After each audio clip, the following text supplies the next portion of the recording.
Chers téléspectateurs, soyez les bienvenus, comme d'habitude, et merci pour votre fidélité. Bonjour, pasteur. Oui, fidèles, nous tous on l'est. Hein? Oui. Voilà. Pour nous, c'est toujours un plaisir de savoir que vous êtes toujours fidèles à votre émission préférée, le Club 700. Je suis le pasteur Raymond Kofi. Et je suis Massi Domingo pour vous dire que nous sommes très heureux à chaque rendez-vous du Club 700. Tout à fait, Massi. Aujourd'hui, nous allons faire un peu d'histoire. Très bien. Pendant plus d'un millénaire, Constantinople fut la capitale de l'Empire byzantin. En 532, l'empereur Justinien y bâtit une église qu'il nomma l'église de la Sainte Sagesse. Suivez l'histoire.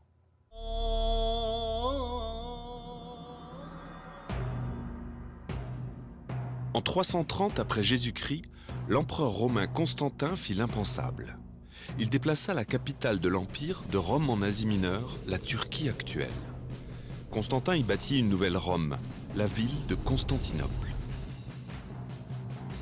Pendant plus de 1000 ans, cette ville fut la capitale de l'Empire byzantin et le centre du christianisme orthodoxe. À Constantinople, le christianisme se reflétait dans tous les aspects de la vie. Même les courses de chars dans cet hippodrome commençaient par le chant de cantiques. Le centre du culte se trouvait ici, à Sainte-Sophie, l'église de la Sainte Sagesse. L'empereur Justinien commanda la construction de cet édifice en 532 de notre ère, s'assurant qu'il soit le plus grand du monde.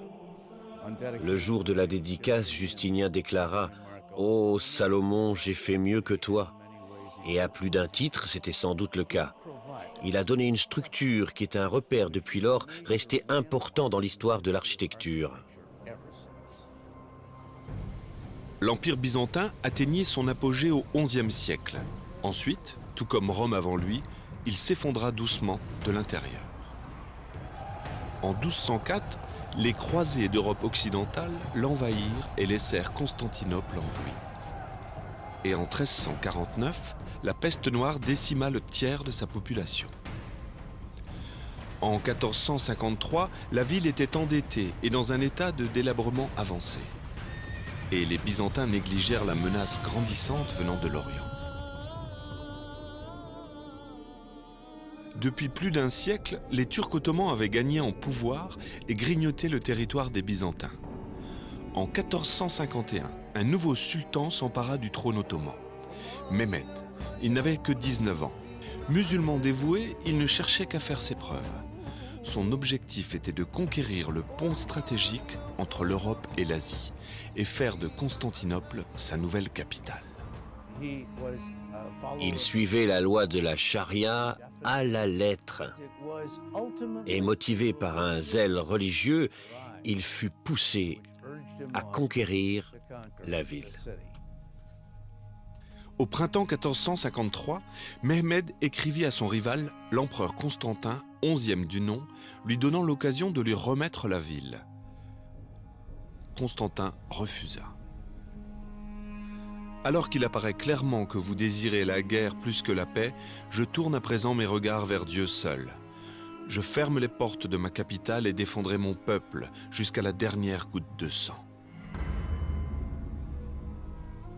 Le 6 avril 1453, les Ottomans assaillirent les murs de la ville. L'armée byzantine était surpassée à 10 contre 1. Chaque jour qui passait ne faisait qu'accroître la panique dans la ville.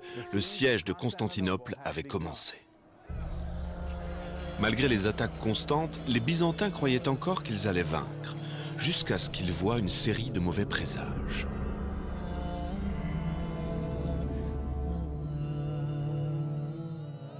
Une ancienne prophétie byzantine déclarait qu'aussi longtemps que la lune resterait dans le ciel, la ville ne tomberait pas. Le 22 mai, une éclipse lunaire l'occulta au-dessus de Constantinople. La nuit suivante, il y eut un orage avec des éclairs et du tonnerre. Ensuite, une étrange lumière fantomatique inonda le dôme de Sainte-Sophie. Certains témoins affirmèrent qu'il s'agissait du signe que le Saint-Esprit quittait la cathédrale.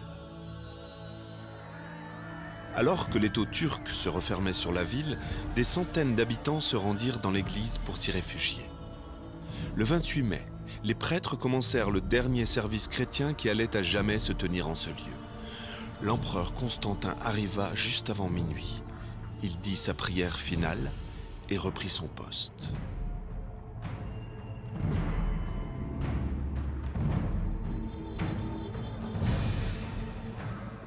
Alors que l'empereur priait, le sultan ordonna l'assaut final. Dès le lever du soleil, la célèbre double muraille de la ville avait cédé.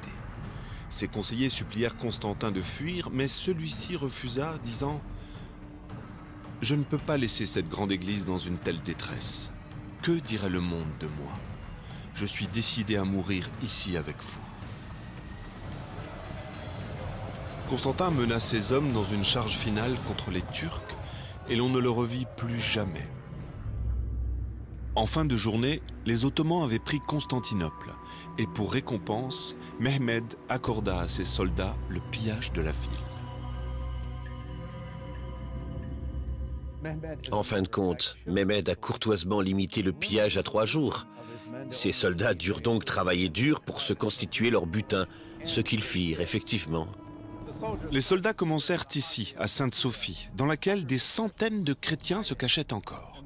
Cette église, qui avait été un lieu de refuge, s'est alors transformée en une scène d'une horreur inimaginable. Les malades et les personnes âgées furent tués immédiatement. La plupart des autres furent liés ou enchaînés ensemble.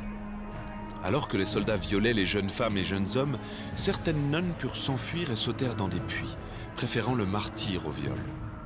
Ensuite, sans avertissement, Mehmed fit cesser immédiatement le pillage et entra dans la ville. Le sultan entra dans Constantinople par cette porte et se proclama le nouveau César. Il changea le nom de la ville en Istanbul, la nouvelle capitale de l'Empire ottoman. La première chose qu'il fit, après avoir conquis Constantinople, fut de se rendre à Sainte-Sophie pour y briser à la hache l'autel chrétien qui s'y trouvait, afin de prouver qu'une autre foi avait vaincu. Mehmed déclara que ce bâtiment serait une mosquée, et son imam déclara la profession de foi musulmane, appelée Shahada. Il n'y a de vraie divinité qu'Allah et Mohammed et son prophète. Les musulmans ajoutèrent à l'église 4 minarets et couvrirent de plâtre ces mosaïques inestimables, effaçant ainsi près de 1000 ans d'histoire chrétienne. Sainte-Sophie resta le centre religieux d'Istanbul, jusqu'à ce que l'Empire ottoman fut remplacé par la nouvelle République de Turquie. En 1935, la mosquée fut transformée en musée sur ordre du premier président de Turquie, Mustafa Kemal Atatürk. C'est vrai que l'église de la Sainte Sagesse a effectivement connu une histoire très riche, n'est-ce pas, pasteur? Merci, non seulement très riche, mais tu sais, originalement, cette église fut voulue par l'empereur Constantin lui-même. Et cela, c'était en 330. Et le premier édifice fut consacré par l'empereur Constance II. Et elle a été appelée dans le temps la grande église, la plus grande d'ailleurs. Alors, puisqu'elle était la plus grande église de la ville...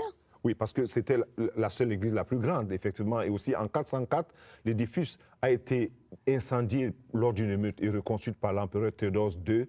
Mais malheureusement, la basilique aussi a subi le même sort un siècle plus tard.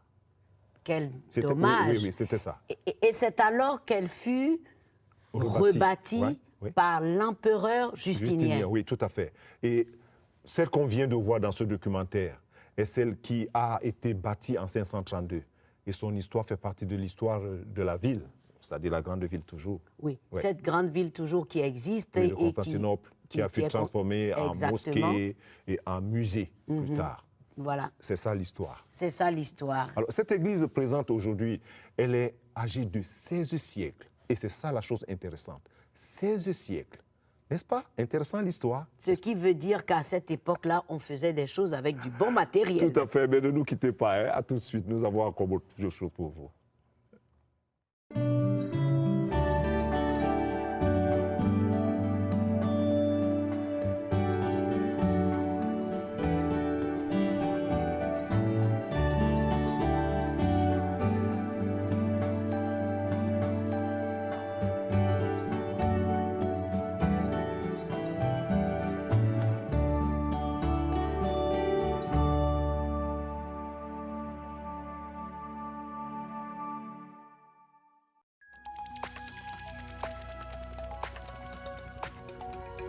Si vous avez des questions spirituelles, des besoins de prière ou même si vous avez besoin de conseils, n'hésitez pas à nous contacter aujourd'hui à cette adresse ou au numéro suivant. Nos conseillers sont là pour vous aider. N'oubliez pas, nous sommes là pour vous.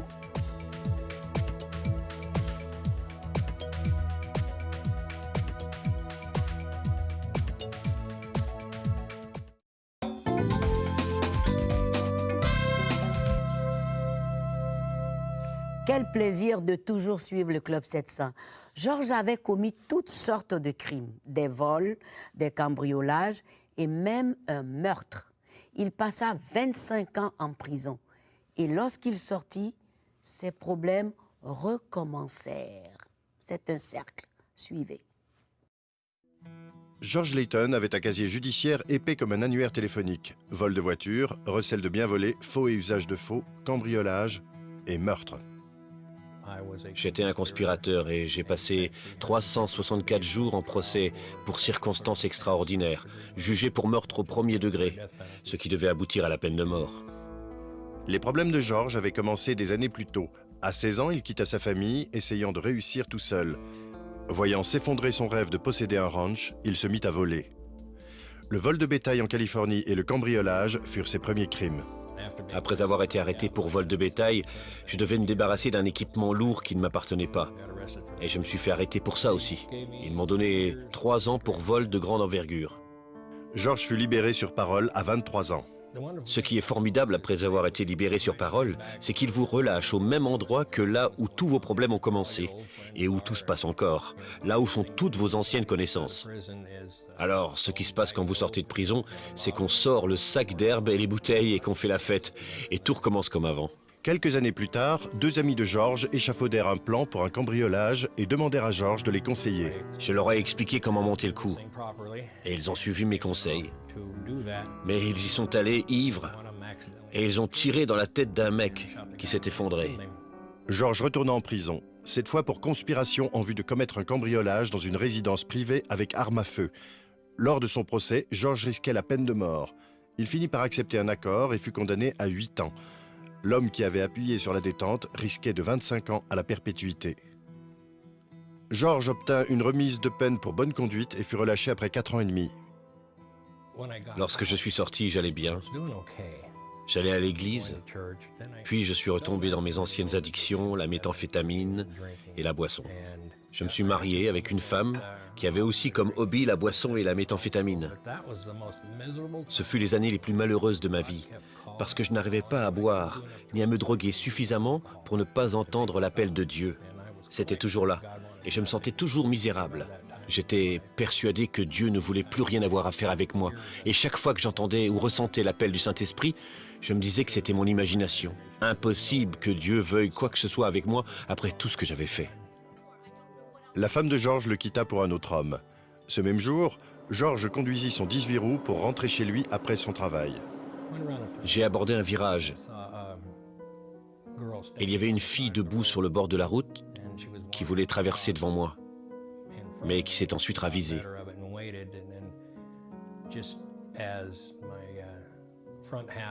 La première moitié du camion est passée devant elle, et sans doute qu'elle n'a pas réalisé qu'il y avait encore une remorque, ou qu'elle a mal calculé son moment. Mais je l'ai vue passer sous un axe de la remorque et être prise dans les roues arrière de celle-ci. Je n'arrivais pas à réaliser ce que je voyais. La jeune femme décéda. Cela fut considéré comme un accident et aucune charge ne pesa sur George. Ce jour-là, il rentra dans sa maison, vide, et il commença à faire des cauchemars de l'accident toutes les nuits. Il était environ 2 heures du matin et je me suis réveillé à cause d'un cauchemar au sujet de cet accident. J'en avais assez. Je me suis assis et pour la première fois depuis tout ce qui s'était passé, je me suis mis à prier. Ce n'était rien d'élaboré ni rien de spécial. J'ai juste dit « Jésus, guéris-moi, guéris-moi ». Le dimanche suivant, George alla à l'église.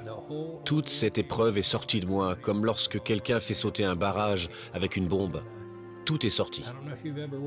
Je ne sais pas si vous avez jamais porté un lourd sac à dos, mais j'avais l'impression qu'on m'en avait déchargé.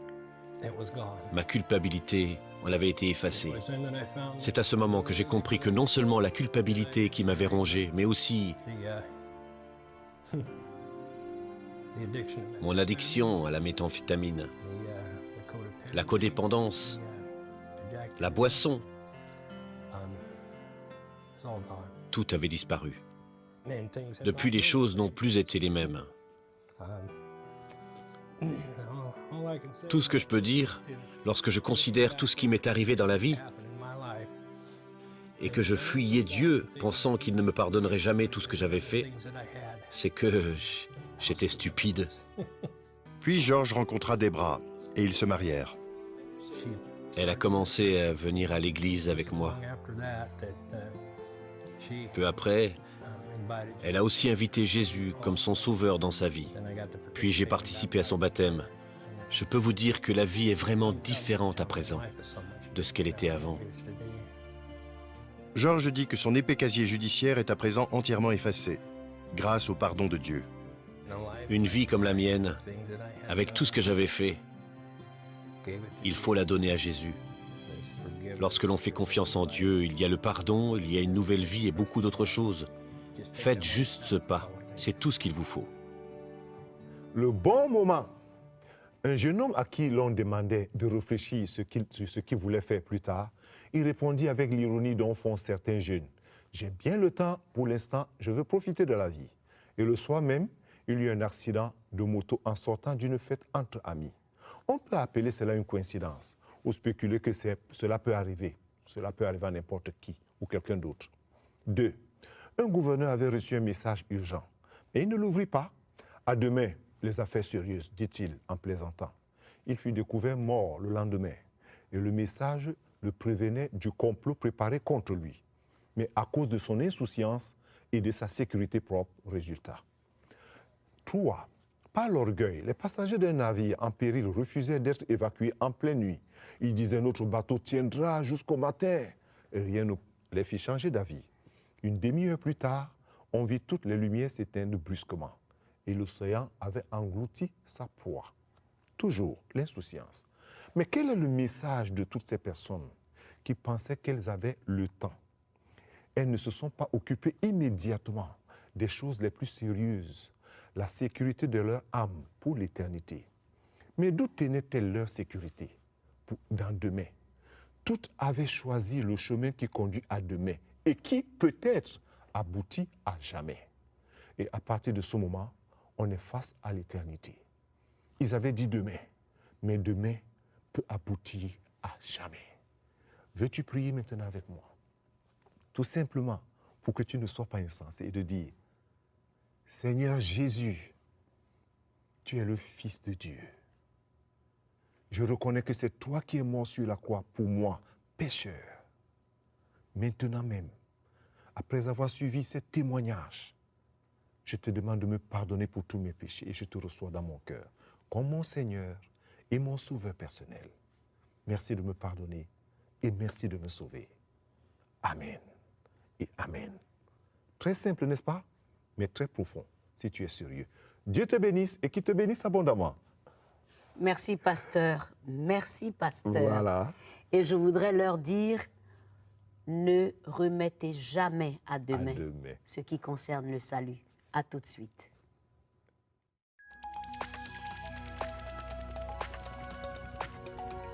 Si vous avez des questions spirituelles, des besoins de prière ou même si vous avez besoin de conseils, n'hésitez pas à nous contacter aujourd'hui à cette adresse ou au numéro suivant. Nos conseillers sont là pour vous aider. N'oubliez pas, nous sommes là pour vous.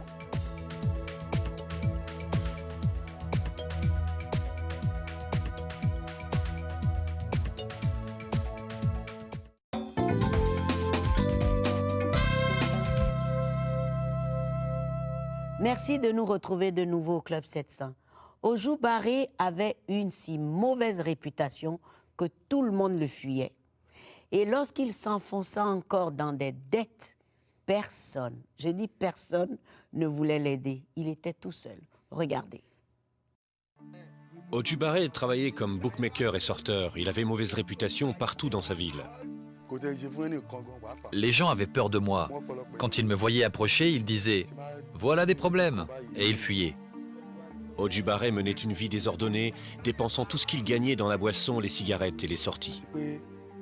Je voulais arrêter de vivre ainsi, mais j'ai réalisé que malgré toute la volonté que je pensais avoir, j'étais sans force quand il était question de changer mes mauvaises habitudes. Odjubaré se mit à emprunter de l'argent que ses mauvaises habitudes lui faisaient perdre. Il s'enfonça ainsi dans les dettes et la dépression. Tout le monde m'avait abandonné. J'étais seul, je n'avais rien. Je ne pouvais même plus m'acheter de quoi manger ou boire. Puis un jour, un pasteur l'invita à une réunion où des cassettes de programmes de CBN allaient être montrées. On m'avait déjà souvent parlé de Dieu, mais là, c'était différent, et j'ai décidé d'aller voir ce qu'il en était. Au cours du programme, le présentateur se mit à prier. J'ai tout de suite senti qu'une présence étrangère me quittait, et j'ai compris que ce qui m'avait tourmenté toute ma vie m'avait finalement laissé. Odjubaré pria et accepta Dieu comme son sauveur. J'ai été inondé de joie. Au lieu d'être plein d'orgueil, je me sentais humble et heureux. Des amis qui connaissent Odjubaré depuis des années, comme Sunday, peuvent attester du changement en lui. Il est tellement différent maintenant. Avant, tout le monde avait peur de lui et maintenant, il est amical avec tous ceux qu'il rencontre. Je n'abandonnerai jamais Dieu. Moi et ma maison, nous le servirons. Aujourd'hui, Odjubaré est marié à Toloua. Ensemble, ils ont une petite fille. Opération Bénédiction a donné de l'argent à Odjubaré pour qu'il puisse se lancer dans le lavage de voitures. Je serai toujours reconnaissant envers CBN. Merci pour toutes ces belles choses que vous avez faites pour nous, pour mon salut, et de nous avoir aidés à démarrer mon entreprise. Ah oui, je n'abandonnerai jamais Dieu. Moi et ma maison, nous le servirons. Mais il a fallu une épreuve. Une épreuve. Parce que la Bible dit une bonne réputation vaut mieux que toutes les richesses. Tout à fait. Donc, le pauvre Odjubaré, qu'est-ce qu'il fait? Il pensait avoir tout ce qu'il voulait, mais en empruntant, en prenant l'argent à gauche, à droite, sans rembourser. Et qu'est-ce qui s'est passé? En fait, généralement, cette affaire de dette, on est esclave. Oui. C'est un lien. Il faut dire que c'est un lien. Mais la Bible nous enseigne ne devez rien à personne. Sinon, de l'amour. Oui. L'amour. Et aujourd'hui, que ce soit en Afrique ou en Europe, c'est devenu une vie normale d'être endetté ou de prendre des dettes. Et le phénomène le plus difficile, c'est de prendre des dettes et de disparaître. Et de disparaître.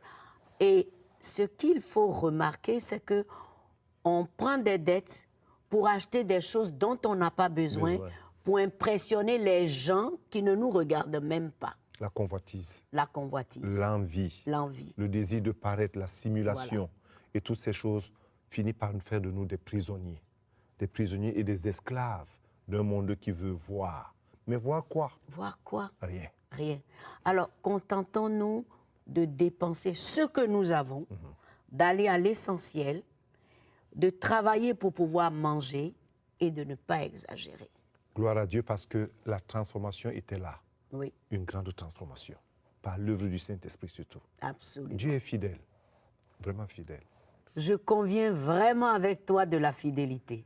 Oui, tout à fait, Massi. Et puis, disons-le, hein, que la transformation a été vraiment totale, grâce à CBN, qui, non seulement, il a pu redémarrer une entreprise plus décente et qui l'a conduit à une vie un peu plus magnifique, un peu plus reposante. Oh oui. Grâce au Seigneur. Grâce au Seigneur. Et à l'amour de Dieu, hein, manifesté par ce don, cette aide, ce soutien. Et il est arrivé là où il est. Dieu est bon. Voilà. Et Dieu est bon pour vous aussi. Nous avons terminé cette belle émission que vous avez aimée. N'hésitez pas à nous écrire. L'adresse est sur votre petit écran. Visitez-nous sur notre site. Allez voir tout ce que nous avons pour votre fortification. Cela vous fait du bien. Et surtout, regardez Facebook, nous y sommes. Vous pouvez contribuer au ministère et devenir aussi partenaire en faisant un don pour aider tous les autres à connaître Jésus. Que Dieu vous bénisse et à très bientôt. Au revoir, pasteur. Merci, merci. Vous aussi, que le Seigneur vous bénisse. Et nous vous aimons. Au revoir.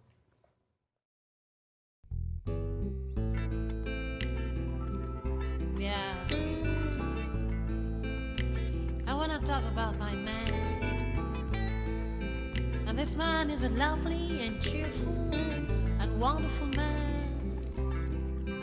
His eyes were so full of love, shining when he's looking at me. And I want to sing his name, sing his love, 'cause never he let me down. Yeah.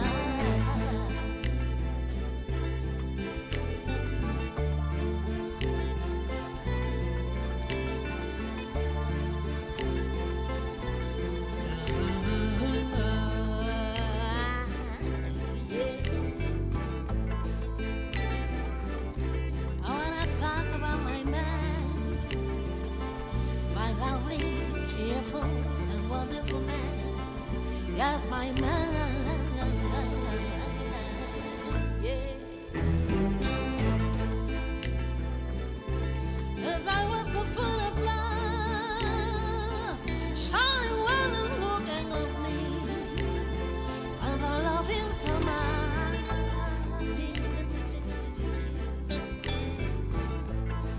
And I, the African lady, I want to say it and say it again in my mother-in-law.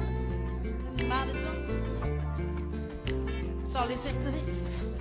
I'm talking about peace and love and grace that we have with Jesus Christ, the Son of God.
Singing